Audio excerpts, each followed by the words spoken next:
Welcome to our digital library. Hello friends, MP Mysore NDA के highest result देने वाले channel पे आपका स्वागत है। रिसेंटली मैंने दो वीडियो रिलीज की थी, आज से 3 से 4 दिन पहले। एक वीडियो जो बैतूल के बच्चे आए थे रजिस्ट्रार सर से मिलने, तो उनके साथ एक पूरा आधे घंटे की वीडियो, अगर आपने नहीं देखी तो पहले जाके उससे देखें। और एक एग्जाम कंट्रोलर सर के साथ वीडियो बनी है, वो देखिए। ये दो वीडियोस, इनमें लगभग 5000 लोगों ने इसको देख चुका है। 5 के से ऊपर इसके व्यूअर्स हो चुके हैं। और भी जो अभी तक नहीं देख पाए तो पहले वो देख लें, क्योंकि मैं इसको लिंक में लगा दूंगा अपने डिस्क्रिप्शन बॉक्स में। अब आता है कि ये तो अधिकारियों के पक्ष था, अब बच्चों का पक्ष कौन रखेगा? तो मैं रखूंगा, आप सभी का भाई रोहित पांडे। चलिए ये वीडियो स्टार्ट करते हैं और अब जो इंपॉर्टेंट बात है वो समझते हैं। अगर आपको वीडियो अच्छा लगी तो चैनल सब्सक्राइब कर लेना, नहीं लगे तो कोई बात ही नहीं। चलिए, सबसे पहला जो क्वेश्चन आता है, जो बैच 2019 और 20 के हैं, ठीक है, जो बैच 19-20 वालों के अपने रिजल्ट को लेकर के कोर्ट में केस लगाने की तैयारी पूरी कर लेनी चाहिए। इसी तरह से बैच 20-21 जो दूसरा बैच है, इसी तरह बैच 20-21 से बीएससी नर्सिंग, एमएससी नर्सिंग और पोस्ट बीएससी नर्सिंग वाले छात्र छात्राओं व सभी नर्सिंग कॉलेज के प्राचार्यों के द्वारा कोर्ट में केस करने की तैयारी करनी चाहिए। ये मेरी सलाह है आप लोगों को। कोर्ट में केस अब बच्चों को करना चाहिए। सर आप कैसी बात करते हो, हमारा विषय कोर्ट में है ही। तो भैया कोर्ट में कौन से विषय फर्जीवाड़ा के? कोर्ट में ये विषय क्यों नहीं आ रहे हैं कि जो बच्चे सत्र 2019-20 के हैं, जो 2020-21 के हैं और जो रेगुलर क्लास में गए हैं, मैं उनकी बात कर रहा हूं। मतलब जो सीबीआई ने जांच करी है और लगभग 50% कॉलेज तो मान्यता प्राप्त हैं, 50% कॉलेज तो मान्य पाए गए हैं, करीब ऐसे 200-250 कॉलेज हैं, वो बच्चे कोर्ट में क्यों नहीं जा रहे हैं? तो अब ये बच्चे कोर्ट में जाएंगे तो इनका विषय क्या होगा? सबसे पहले क्वेश्चन पूछना चाहिए इसको, ये क्वेश्चन किससे पूछना? कोर्ट से पूछना है। हमारे एग्जाम कब होंगे? दूसरा क्वेश्चन होना चाहिए, हमारी डिग्री 4 साल की सही समय पर मिलेगी या नहीं मिलेगी? मतलब डिग्री कब मिलेगी? क्योंकि 4 साल का तो हमारा 4 ईयर का हमारा नर्सिंग है। कोर्ट से पूछें कि हमारी क्या गलती है, हमने तो मान्यता प्राप्त कॉलेज में एडमिशन लिया था, सरकार के अधिकारियों ने फर्जी कॉलेज को मान्यता दी है। मतलब इसमें बच्चों स्टूडेंट की क्या मिस्टेक है? ऐसा तीसरा क्वेश्चन होना चाहिए। चौथा क्वेश्चन, सभी छात्र छात्राओं का भविष्य खराब होगा तो उसका जिम्मेदार कौन होगा? Who will be the responsible for it? ये बच्चों के क्वेश्चन होने चाहिए कोर्ट में। इसके लिए मैं पूरा डॉक्यूमेंटेशन भी आपको प्रोवाइड करा दूंगा, जो आप खुद देख सकते हैं, और मैं ये अपने हैंडल से भी शेयर करने वाला हूं। अब एक विषय आया कि सर अभी कार्य परिषद की बैठक हुई थी, उसमें कुछ निर्णय लिए गए हैं, और किस पॉइंट को लेकर के विषय आया था, तो मैं वो भी पढ़ देता हूं, आप सुनिएगा। कि मध्य प्रदेश आयुर्विज्ञान विश्वविद्यालय की कार्य परिषद की बैठक दिनांक 29/9 कब हुई थी? 29/9 को। कब ये, इसके बाद इसको पत्राचार कब किया? 10/10 को। यानी 10/10 को नोटिस क्या आया कि क्रमांक 5, पहले तो सवाल आपका सर ये क्रमांक 5 क्या? क्रमांक 5 में लिए गए निर्णय अनुसार नर्सिंग और पैरामेडिकल पाठ्यक्रम की 21-22, 21-22, 22-23 और की विश्वविद्यालय की संबद्धता हेतु, मतलब इसके इनरोलमेंट के विषय में क्या निर्णय लिया गया, चलिए ये समझते हैं। इसमें कौन कौन था? निर्देश अनुसार समिति का गठन किया गया है, जिसमें अध्यक्ष गीता गुइन जी हैं, अध्यक्ष अजय परिहार जी हैं होम्योपैथी संकाय से, औषध संकाय से गीता गुइन जी, डॉक्टर रामहरि मीना जी हैं पैरामेडिकल संकाय से, और श्रीमती स्टेला पीटर हैं नर्सिंग संकाय से। रजिस्ट्रार हैं एमपी एनआरसी के, रजिस्ट्रार हैं एमपी एमएसयू के, डॉक्टर ज्योति अरोड़ा जी हैं उप कुल सचिव संबद्ध सदस्य सचिव, और विश्वविद्यालय अधिवक्ता सलाहकार के रूप में उपस्थित होंगे। ये कमेटी बनी थी। अब ये कमेटी ने किस पॉइंट को लेकर के निर्णय लिया, मैं वो पढ़ रहा हूं, समझिएगा। कि पॉइंट नंबर 5 विषय क्रमांक 19, आप भी देख सकते हैं। टॉपिक कौन सा है? टॉपिक नंबर 5 और subject number 19। Madhya Pradesh nursing registration council Bhopal के द्वारा जिन 19 महाविद्यालयों की संबद्धता समाप्त की गई है, उन महाविद्यालयों की विश्वविद्यालय द्वारा सत्र 22-23, मतलब जो वो 19 कॉलेज थे, 19 कॉलेज जिसकी मान्यता गई, ढंग से समझिएगा, जिसकी मान्यता गई थी, ठीक है, जिसकी मान्यता गई थी, उन महाविद्यालयों की विश्वविद्यालय द्वारा सत्र 22-23, सत्र 22-23 हेतु सम्मता समाप्त करने का निर्णय, मतलब इनको 22-23 का पूरा इनरोलमेंट खत्म कर दिया गया है। ठीक है, कार्य परिषद सदस्यों ने यह भी माना कि इन महाविद्यालयों में किसी भी महाविद्यालयों में डुप्लीकेट फैकल्टी पाई जाती है तो उन महाविद्यालयों को सत्र 20-21 एवं 21-22 अगर फैकल्टी, ध्यान समझिएगा, फैकल्टी यानी जो टीचर आपको पढ़ाता है, फैकल्टी अगर फर्जी पाई जाती है, फर्जी, तो क्या होगा, फैकल्टी डुप्लीकेट पाई जाती है तो उन महाविद्यालयों को सत्र 20-21 एवं 21-22 की समयता प्रदान नहीं की जाएगी का निर्णय लिया जाता है। मतलब अगर जिन 19 कॉलेज में मान्यता खत्म हुई थे उनमें 22-23 की मान्यता तो खत्म हो गई, और साथ ही साथ अगर फैकल्टी में दिक्कत आएगी, फैकल्टी की समस्या आती है, फैकल्टी फर्जी आती है, तो 20-21 और 21-22 दोनों की मान्यता रद्द हो जाएगी। ये एक बहुत बड़ा विषय आया सामने। अब इस पे जो अखबार का पत्राचार हुआ मैं वो पढ़ना चाहता हूं कि मेडिकल साइंस यूनिवर्सिटी का निर्णय, नर्सिंग काउंसिल पहले ही खत्म कर चुकी है मान्यता, 19 नर्सिंग कॉलेज की संबद्धता खत्म, इनमें भोपाल के 3। ठीक है, अब आता Madhya Pradesh medical science university ने 19 नर्सिंग कॉलेज की संबद्धता समाप्त कर दी है। ये वही कॉलेज हैं जिनके Madhya Pradesh nursing registration council ने की मान्यता खत्म की गई थी, मतलब ये वही 19 कॉलेज हैं जिनकी मान्यता खत्म की गई थी। तो ये पत्राचार, इस पर ज्यादा समय न देते हुए फिर आते हैं Madhya Pradesh medical science university सत्र 24-25 के लिए शुरू करेगी एफिलिएशन। तो अब आप दूसरा विषय, मतलब पहला केस ये था, फर्स्ट टॉपिक हम यहाँ थे, दूसरे टॉपिक हम यहाँ रहे, तीसरा टॉपिक जो हमने 0 ईयर की पिछले वीडियो में बात करी थी, अब इस पे क्या पत्राचार है, मतलब क्या निकला है कोर्स, मतलब आपके न्यूज़पेपरों में मीडियम क्या है कि मध्य प्रदेश साइंस यूनिवर्सिटी सत्र 24-25, अब 2024 और 2025, मैं इस वीडियो में सारे सत्रों की बात कर रहा हूं। देखिए 20-21 से लेकर के 21-22, 22-23, 21-22, 22-23, 24-25 में पूरे 20 सत्र से लेकर के 25, 20 से 25 तक पूरे 5 सत्रों की बात करने वाला हूं। तो समझिएगा अगले वर्ष जब सत्र, अब इसमें क्या विषय क्या है, एडमिशन से पहले आएगी संबद्धता प्राप्त कॉलेजों की सूची। मतलब अब क्या होगा कि जो ये एफिलिएशन चालू कर रहे हैं बच्चों को पहले ही बता देंगे कि भैया ये मान लो 100 कॉलेज की संबद्धता प्राप्त है तो 100 कॉलेज भैया एमपीएमएसयू, यहां लिखा रहेगा एमपीएमएसयू एफिलिएटेड, ऐसे आएगा एमपीएमएसयू एफिलिएटेड, फिर नीचे आएगा नर्सिंग के 100 कॉलेज के नाम। एग्जाम्पल दे रहा हूं मैं समझने के लिए। तो आप बच्चों को उसी 100 कॉलेज में एडमिशन लेना, अगर वो दूसरे कॉलेज में एडमिशन लेते तो उनकी खुद की जवाबदारी है।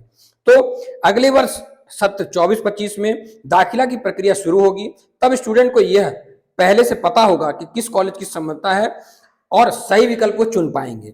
Madhya Pradesh medical science university ने छात्र छात्राओं की सुविधा को देखते हुए यह निर्णय लिया है कि जिसके बाद विश्वविद्यालय सत्र 24-25 के लिए कॉलेजों को संबद्धता प्राप्त करने की प्रक्रिया शुरू किया जा रहा है। विश्वविद्यालय की कार्य परिषद की बैठक इस निर्णय पर मुहर लगा चुकी है और अगले माह मार्च में ये लिस्ट आने वाली है।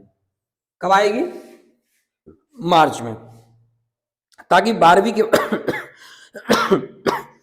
के बाद जब विश्वविद्यालय के स्नातक समेत अन्य पाठ्यक्रमों में प्रवेश के लिए विद्यार्थी कॉलेज का चुनाव करें, मतलब ये करे किस कॉलेज में जाना है किस में नहीं जाना, तो भटके नहीं, वो सीधे डायरेक्ट ये देख लें कि कौन कौन से कॉलेज एमपीएमएसयू से एफिलिएटेड है, कौन कौन से नहीं है।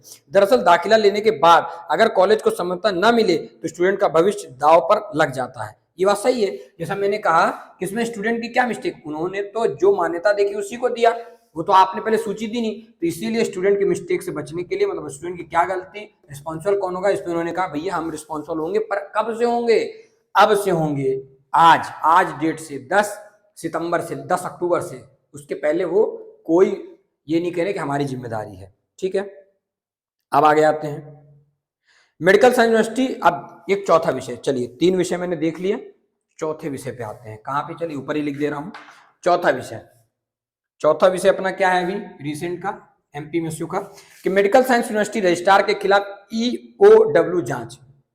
अवकाश पर रहने के बावजूद कुल सचिव विश्वविद्यालय पहुंचकर काम कर रहे हैं, ऐसा कुछ छात्र नेता कह रहे हैं। मैं किसी का नाम नहीं लेता वीडियो में।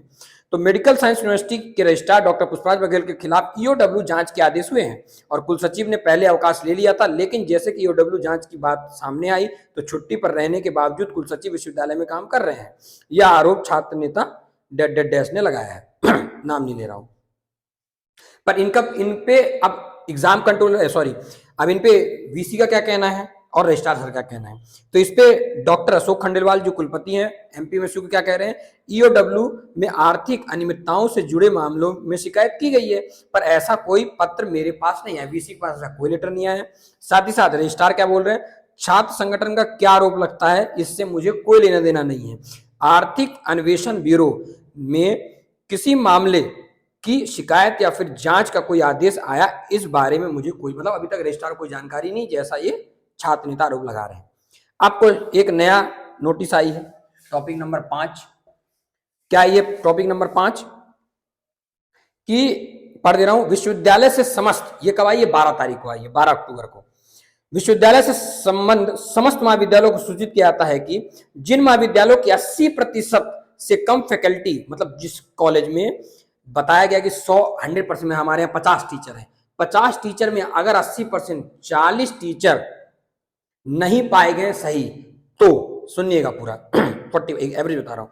तो जिन महाविद्यालयों को 80% से कम फैकल्टी मध्य प्रदेश आयुर्विज्ञान विश्वविद्यालय जबलपुर में रजिस्टर्ड है, उन महाविद्यालयों की परीक्षा परिणाम नहीं निकाला जाएगा। मतलब अगर आपने कहा कि 100 मास्टर है तो अगर 80 मास्टर 100% नहीं पाए गए, मतलब 80 मास्टर को पाएगा 80% फैकल्टी रेशियो होना चाहिए, सही का गलत से, समझ रहे अंतर।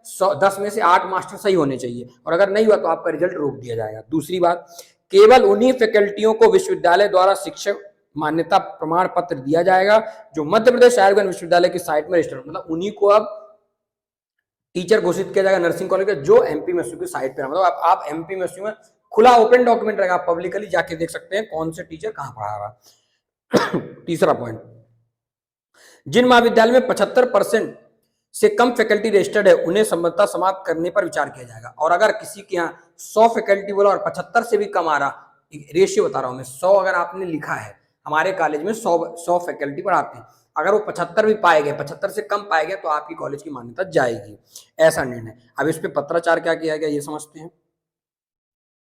पत्राचार है, समय पर रिजल्ट के लिए मेडिकल यूनिवर्सिटी का फैसला, क्योंकि अब फैसला लेना था। मैंने आपको पुराने वीडियो में बताया था लगभग 5600 कॉपियां जांची गई हैं, समझिएगा।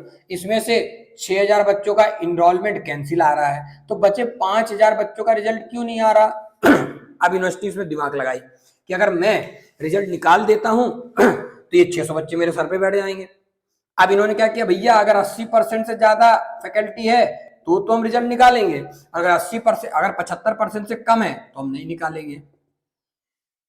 ये क्यों लाया गया आप समझिए, फाइनल ईयर का रिजल्ट नहीं आ रहा इसके लिए। आप कह रहे थे ना sir BSc nursing final year पे अपडेट दो, भैया मेरे यही अपडेट है। अगर आप मेरी पूरी वीडियो जब तक नहीं देखोगे आपको कुछ भी नहीं समझ आएगा। मैं क्या, कोई सोचे कि मैं ये लाइन सुन करके वीडियो स्किप कर दूं, कोई फायदा नहीं। आपको अगर मेरे वीडियो सुननी है आपको पूरी वीडियो देखनी पड़ेगी। अगर आप ये सोच रहे हैं सर अब नेक्स्ट क्या बताओगे, तो मैं इससे रिलेट होकर बताऊंगा, क्योंकि मैं 4-5 टॉपिक रिलेट करके बता रहा हूँ। आप सोचोगे एक टॉपिक सुन लूंगा दूसरे से काम नहीं चल पाएगा। इसमें सारे सत्रों का वर्णन है, कौन से सत्र का 20-21 का पेपर नहीं हो रहा तो क्यों नहीं हो रहा, 21-22 का नहीं हो रहा तो क्यों नहीं हो रहा, 22-23 का तो क्यों नहीं हो रहा, फाइनल रिजल्ट क्यों नहीं आ रहे, first year second year third year result क्यों नहीं आ रहे, पेपर क्यों नहीं आ रहे, ये सारी चीजें आपको समझनी पड़ेंगी।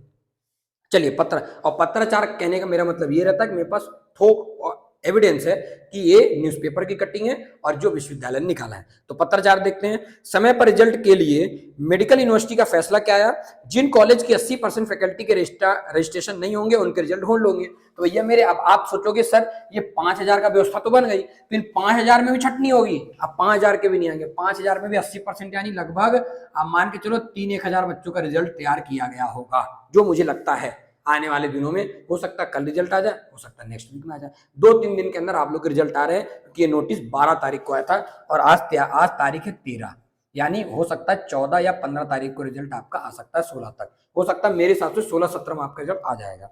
चलिए सर आप 3-4 दिन क्यों ले लिए बीच में, भैया मेरे शनिवार और रविवार छुट्टी रहती है। फिर आता है कि जिन कॉलेज की 75% से कम फैकल्टी विश्वविद्यालय में रजिस्टर्ड है उनकी समझौता हो सकती है खत्म। सवाल आता है इस पे, अब कोई भी सवाल कर सकता है। मेरा सवाल आता है, फैकल्टी फर्जी तो नहीं?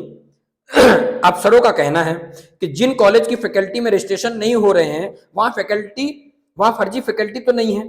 फैकल्टी के रजिस्ट्रेशन नहीं होने से कॉलेज में वास्तविक फैकल्टी की उपलब्धता पर सवाल भी खड़े हो रहे हैं। इसीलिए उनके कॉलेज के स्टूडेंट के रिजल्ट रोकने का निर्णय लिया है। इस संबंध में चिकित्सा शिक्षा विभाग को भी पत्र लिखा जा रहा है ताकि वो भी इस संबंध से कॉलेजों को निर्देशित करें। ऐसा नहीं होगा तो कॉलेज की मान्यता खत्म की जाएगी। अगर ये नहीं पालन किया तो भैया आपकी कॉलेज की मान्यता गई। आगे समझते हैं। Madhya Pradesh medical science university Jabalpur में रिजल्ट 4 से 5 महीने और कुछ रिजल्ट इनमें भी देरी घोषित हो रही है। विश्वविद्यालय प्रशासन का कहना है कि उनके पास पर्याप्त मूल्यांकन नहीं है, मूल्यांकनकर्ता मतलब इवेल्युएटर नहीं है। इसीलिए अब विश्वविद्यालय ने निर्णय लिया है कि जिन कॉलेजों की कम से कम 80% फैकल्टी यूनिवर्सिटी में रजिस्टर नहीं है उन कॉलेज के रिजल्ट नहीं मिल पाएगा। भविष्य में 100% फैकल्टी रजिस्टर करने पर भी विचार किए जाएंगे। मतलब अगली बार क्या होगा, अभी तो रिजल्ट निकाल देना, अगले साल से 100% चाहिए। जिन कॉलेज में 75% से कम फैकल्टी रजिस्टर है उनकी सम्मतता खत्म करने पर विचार किया जाएगा। कॉलेज को उन्हीं फैकल्टी को यूनिवर्सिटी रजिस्ट्रेशन फैकल्टी प्रमाण पत्र दिया जाएगा जो यूनिवर्सिटी की साइट पर रजिस्टर्ड होंगी। यदि यूनिवर्सिटी यह प्रमाण पत्र नहीं देगी तो नेशनल मेडिकल काउंसिल से मान्यता लेने पर भी कॉलेजों को दिक्कत होगी। इस संबंध में विश्वविद्यालय की कार्य परिषद ने निर्णय लिया है। यूनिवर्सिटी के रजिस्ट्रार डॉक्टर पुष्पराज बघेल ने बताया कि बड़ी संख्या में मूल्यांकन के लिए कॉलेज की फैकल्टी रजिस्ट्रेशन नहीं है। मूल्यांकन के लिए विश्वविद्यालय फैकल्टी पर निर्भर है। रिजल्ट समय पर नहीं आएंगे तो एकेडमिक कैलेंडर का पालन नहीं किया जा पाएगा। अभी हालत यह है कि कई कॉलेजों की 30 से 50% फैकल्टी ही विश्वविद्यालय में रजिस्टर्ड है। ऐसे में मूल्यांकन कराने में लंबा समय लग रहा है। वर्तमान में मेडिकल कॉलेज की करीब 2300 फैकल्टी में से करीब 1100 फैकल्टी रजिस्टर्ड नहीं है। इसी तरह डेंटल कॉलेज में 600 फैकल्टी हैं पर रजिस्टर सिर्फ 100 ही हैं। अन्य फैकल्टी इससे भी बुरे हालत में। तो ये मैंने 5 टॉपिक आज कवर किया और इसी तरह के अपडेट पाने के लिए हमारे चैनल आवर डिजिटल लाइव को सब्सक्राइब करें, बेल आइकन को प्रेस करें और वीडियो अच्छी लगी तो ज्यादा से ज्यादा शेयर जरूर करें।